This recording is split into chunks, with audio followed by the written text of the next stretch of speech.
Morning students, today we are going to start module 4, building an e-commerce website, in which we are going to cover the topic a systematic approach.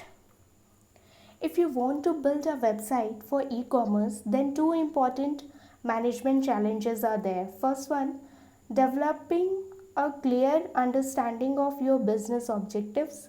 Second, knowing how to choose the right technology to achieve those objectives. Pieces of the e-commerce site building puzzle. E-commerce website को develop करने के लिए बहुत सारे factors को systematically consider करना होता है. मैनेजमेंट और ह्यूमन रिसोर्स मिलकर एक टीम फॉर्म करते हैं जिसमें स्किल सेट पर्सन होंगे जो कि वेबसाइट को डेवलप और मैनेज करेंगे. वेबसाइट के लिए हार्डवेयर आर्किटेक्चर होना चाहिए. कौन सा सॉफ्टवेयर यूज़ करेंगे, टेलीकम्युनिकेशन लिंक का साइज़ क्या होगा, ये सारा बिजनेस ऑर्गेनाइजेशन को डिसीजन लेना पड़ता है. Website system development life cycle.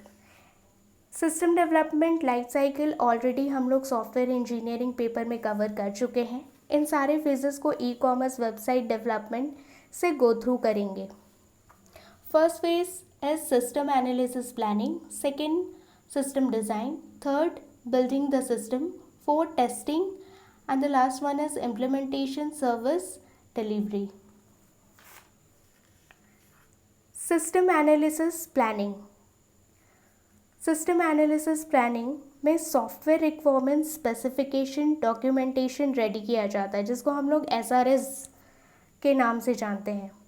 SRS को ई कॉमर्स वेबसाइट के टर्म में समझते हैं.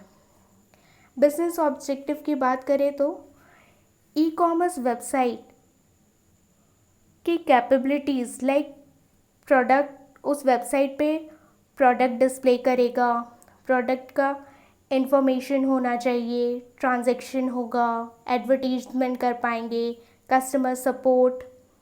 सिस्टम्स फंक्शनैलिटी की बात करें तो प्रोडक्ट डिस्प्ले प्रोडक्ट कैटलॉग के थ्रू होगा. प्रोडक्ट इंफॉर्मेशन के लिए प्रोडक्ट डेटाबेस होगा. ट्रांजैक्शन के लिए shipping cart payment system. Advertisement के लिए email ad server. Customer support के लिए sale database. Information requirements. Information elements dynamic text and graphics, यानी कि जो भी प्रोडक्ट का कैटलॉग है, अगर हम इन फ्यूचर वो प्रोडक्ट की जगह हम किसी और प्रोडक्ट को रिप्लेस करना चाहते हैं और उसका डिस्क्रिप्शन शो करना चाहते हैं तो वो डायनेमिक होना चाहिए. Product description, stocking, secure transaction payment options, customer link to email ताकि एडवर्टीजमेंट और कस्टमर सपोर्ट दे सकें. एक अमेज़न वेबसाइट का एग्जाम्पल है. आप देख सकते हैं यहाँ पे प्रोडक्ट का ये सारे कैटलॉग्स हैं प्रोडक्ट के, बुक एज अ प्रोडक्ट. इन सब का डिस्क्रिप्शन, स्मॉल डिस्क्रिप्शन रहता है. आप इन सब पे जब क्लिक करेंगे तो फुल डिस्क्रिप्शन आता है, ऑल द डिटेलिंग. कार्ट है, यहाँ पे आपका लॉगिन ऑप्शन रहता है, आप प्रोडक्ट को किस वे में सर्च करना चाहते हैं, क्या क्या और ऑप्शंस हैं.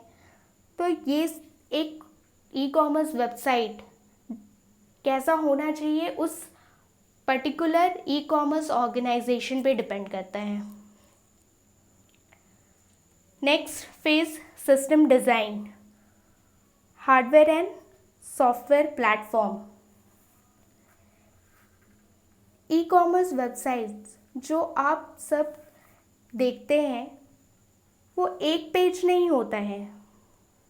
This means not only home page. उसमें बहुत सारे वेब पेजेस होते हैं और एक वेब पेज दूसरे वेब पेज से लिंक होता है।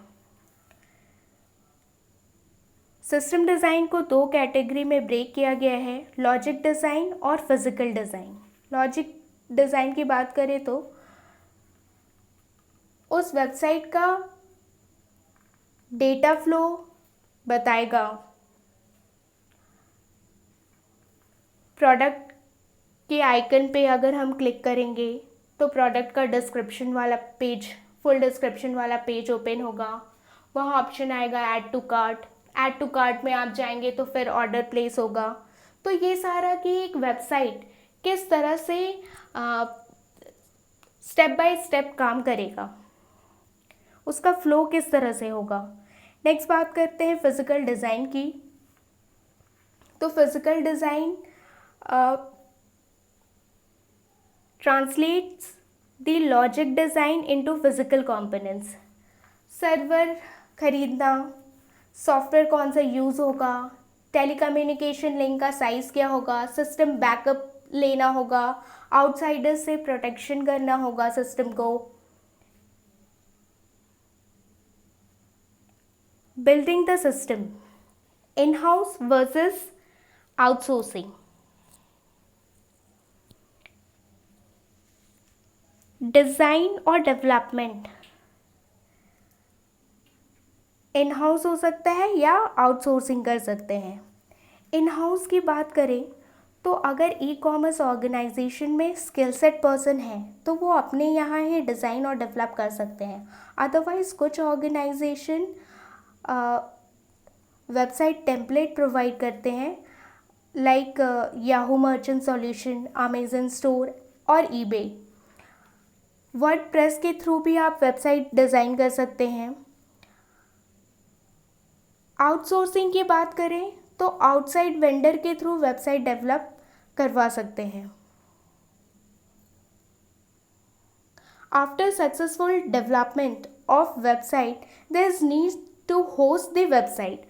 अब होस्ट का बात आ रहा है तो होस्ट भी इन हाउस होगा या आउटसोर्सिंग करेंगे, ये डिपेंड करेगा कि आपका कॉस्ट और आपके रिक्वायरमेंट पे, आप कितना खर्च करना चाहते हैं, आपका क्या रिक्वायरमेंट है उस पर।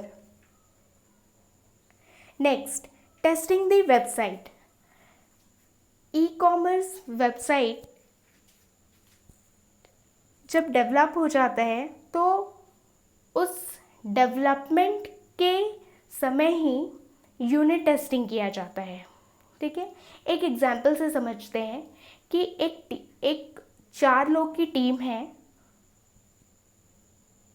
जिसमें अलग अलग पेजेस पे, उस वेबसाइट के अलग अलग पेजेस पे अलग अलग लोग काम कर रहे हैं। हर एक पेज जो पर्टिकुलर पर्सन डेवलप कर रहा है वो उसका टेस्ट करेगा।